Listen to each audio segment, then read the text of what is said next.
What's up, everybody? This is your man Edgar Cervantes. Come to you live from the spot once again. It's been a while since I say that. A little weird, but I'm back. But not enough to brag about myself. Y'all know what I'm going to do right now, and it's my movie review for Black Panther. And I've been waiting for this film for since after the events of Civil War. And by the way, since I say that, this takes place after the events of Civil War, so spoiler alert, if you did not see Civil War, there's a synopsis here that I'm about to say from my notes right now, so just listen up. So after the death of his father, T'Challa returns home to the African nation of Wakanda to take his rightful place as king. When a powerful enemy suddenly reappears, T'Challa's mettle as king and as Black Panther gets tested when he's drawn into a conflict that puts the fate of Wakanda and the entire world at risk.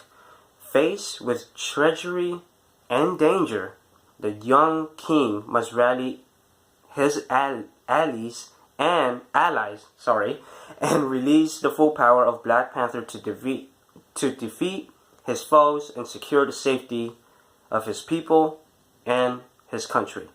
So pretty much, like I said, if y'all didn't see Civil War, spoiler alert, if anything, once again, his father passes away, unfortunately. But after that, he takes his mantle to be the rightful king for Wakanda.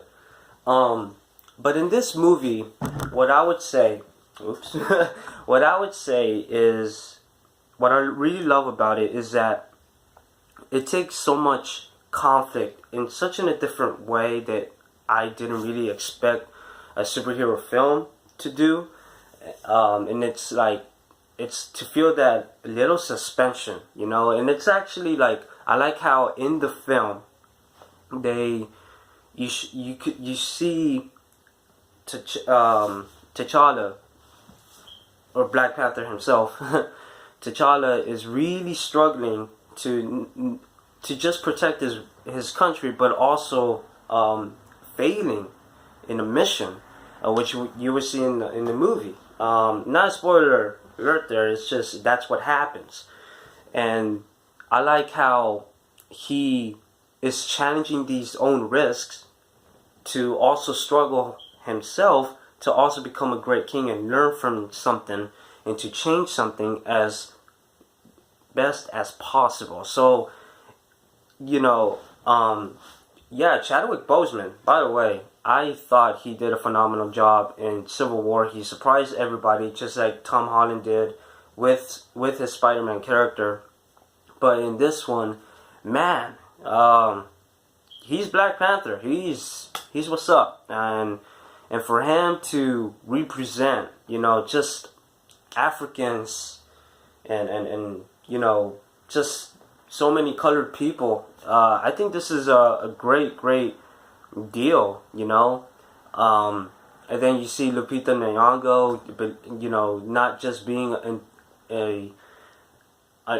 one of those actresses again who has a demand. How you call it? How you say this? It's a cliche for women in movies.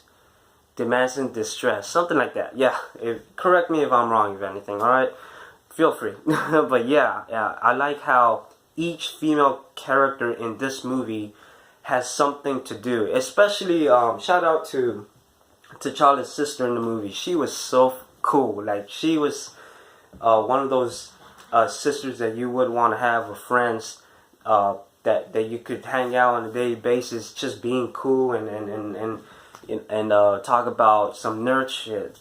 Excuse my language. But what I also like is that Michonne in the movie, man, she's a strong character. I love how she has her own little female army or tribe as the bodyguards, and that is pretty dope. She even has really great action scenes too, and you believe that she's a great warrior.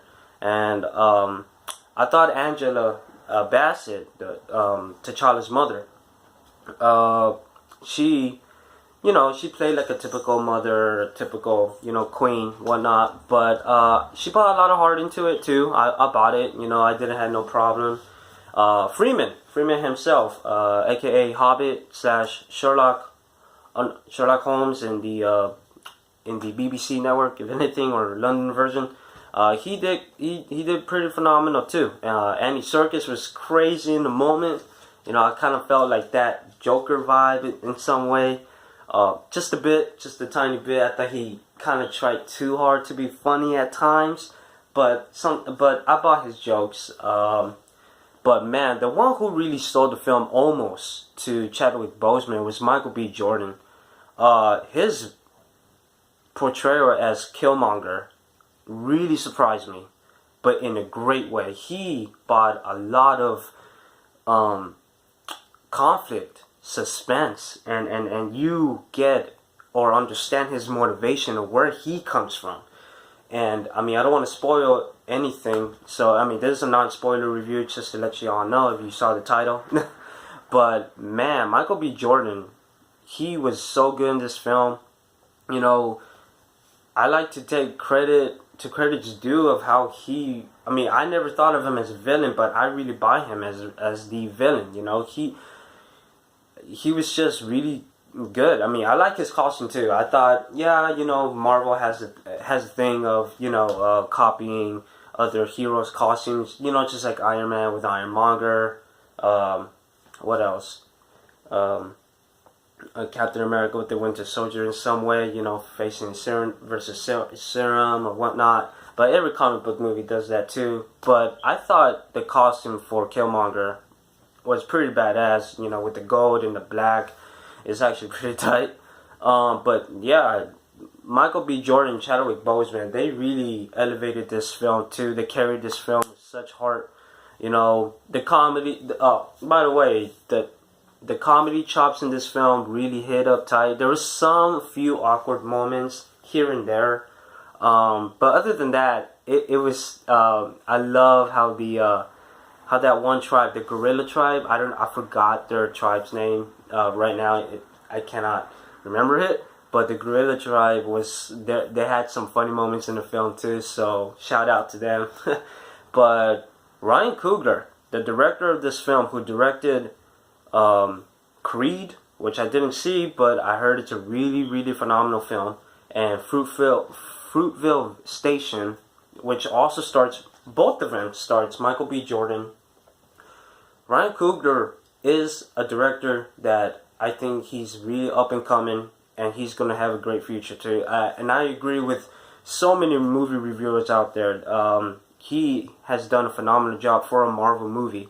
You know, a young African American director who's just you know, he brings his vision to life. You know what I mean? So other than that though. Props to Marvel, props to the actors, the crew, the director himself.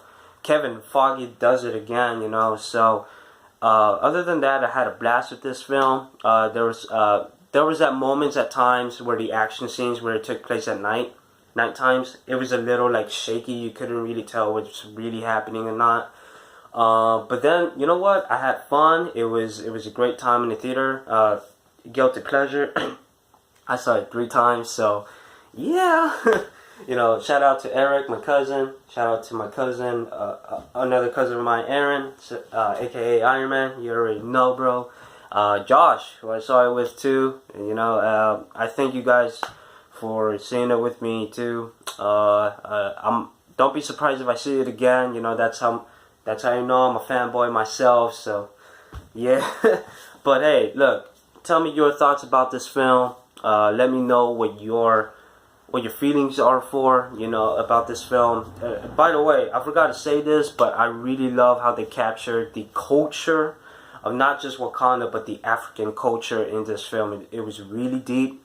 It was really, really beautiful to see too, and it's so different. Props to Marvel and Disney for doing that. It's really amazing how they respect and honor the culture and the fashion of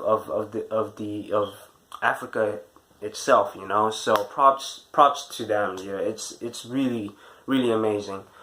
So my rating for this film, 8.5 out of 10. It's a solid film, great film, with little bits of, you know, not nitpicks, but little problems. Like at times it was slow. The action scenes were kind of hard to tell at times. But other than that, it was a solid film, a character-driven film, and I think all of you will have a great time seeing this. So enough said with that. Like, comment, share, and other videos to come. I hope y'all had a great beginning of this year, 2018. I also want to apologize for lagging, not uploading a lot of videos, but you know, I always do my best. I'm not a perfect human being, that's for sure, but hey, no matter what, I will always entertain you all with my dance videos, with my vlogs, with my movie reviews too. Just bring out my charisma and whatnot, and just be me. So enough said with that. Eddy out. Oh, and also, Wakanda forever. Lates. Yeah.